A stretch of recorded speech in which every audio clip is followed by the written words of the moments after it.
हाय दोस्तों, आज फिर हम और आप क्लास शुरू करते हैं। विदेश यात्रियों का विवरण में आगे। पहले मैंने आपको टेसियन तक पढ़ा दिया था, यहाँ तक। आज हम किस किस के बारे में पढ़ेंगे? हेरोडोटस के बारे में पढ़ेंगे और मेगास्थनीज के बारे में पढ़ेंगे। ये दोनों विदेशी यात्रियों के बारे में पढ़ेंगे। पहला जो हेरोडोटस, चलो इसके आगे बढ़। इसकी कुछ बेसिक जानकारी मैं आपको बता देती हूँ। मतलब ये कहाँ से था, इसका नाम कैसा पड़ा, मतलब और इसका बचपन का नाम या संस्कृत नाम क्या था, इसका जन्म। हेरोडोटस एक यूनानी इतिहासकार है। इसका जन्म हेलिकोनेरस में हुआ था। जब जन्म हुआ 484 BC में हुआ था।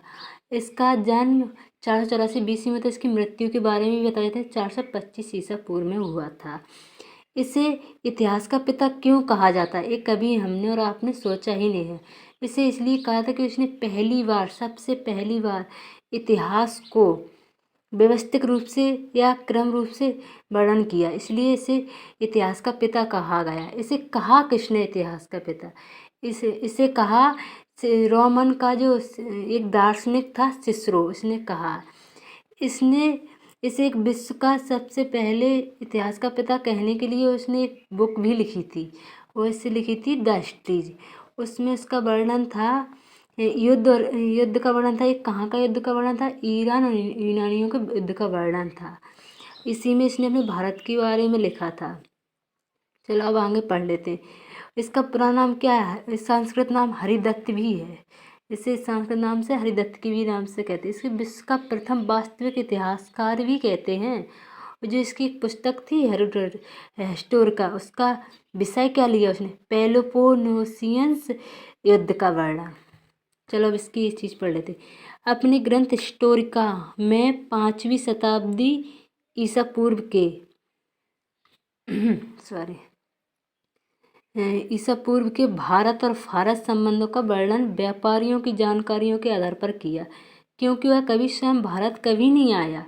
वो कभी भारत नहीं आया, उसने थोड़ा बहुत इधर या उधर से सुन लिया होगा, इसलिए उसने लिख दिया। जो कभी उस स्थान पे नहीं आया उसका कभी 100% सच नहीं होता, क्योंकि जिस समय घटना घटी हो वहाँ मौजूद वो इंसान होगा तो उस पर सच माना जाता है। और जो सुनी सुनाई बातों पर यकीन करता है उसे सब कम से कम 80% सच होता है, बाकी 20% झूठ ही होता है।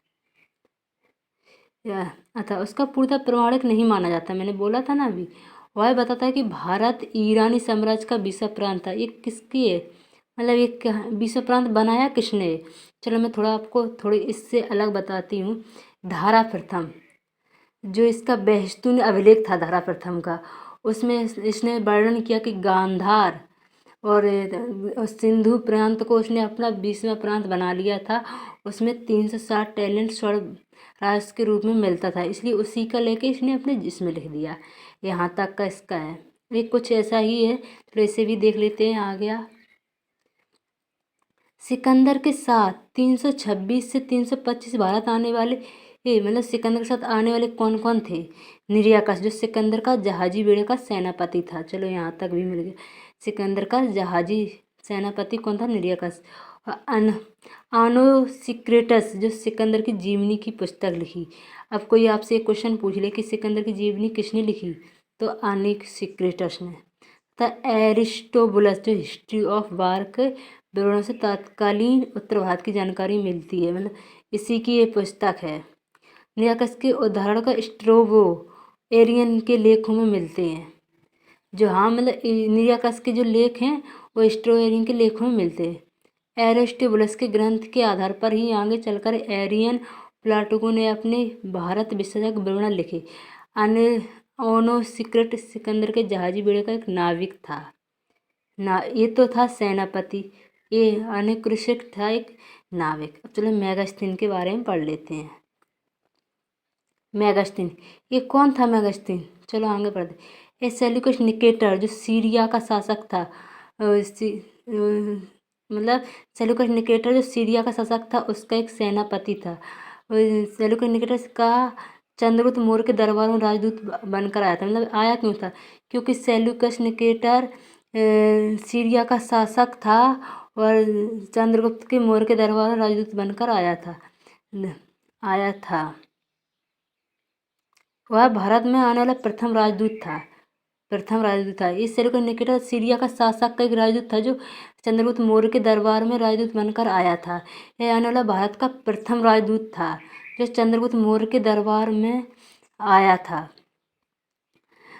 भारत से आया था। मेगास्टीन की इंडिका अपने मूल रूप से उपलब्ध नहीं है, अब वो नहीं है। परवर्ती ग्रीक रोमन क्लासिकल लेखों जो कि स्ट्रेबो, प्लानी, एरियन, प्लाटुकू, जस्टिन, डायोडोरस की रचनाओं में इंडिका के उदाहरण मिलते हैं। मतलब इन सब चीज़ों की इन सब हैं इनकी बुक्स में इनके उदाहरण मिलते हैं इंडिका के। इनके अतिरिक्त मेगास्टीन के अवलोकन को कॉलिडियस एलियनस या द्वितीय तृतीय शताब्दी नामक रोमन विद्वान ने भी जंतु विज्ञान पर लिखी अपनी पुस्तक ऑन द पिक्यूलियोरिटीज ऑफ एनिमल्स, पशुओं की विचित्रता। ये कहाँ से लिया गया? इंडिका से ही लिया गया जो मेगास्टीन की बुक्स थी। क्या एलियनस की एक अन्य रचना भी ए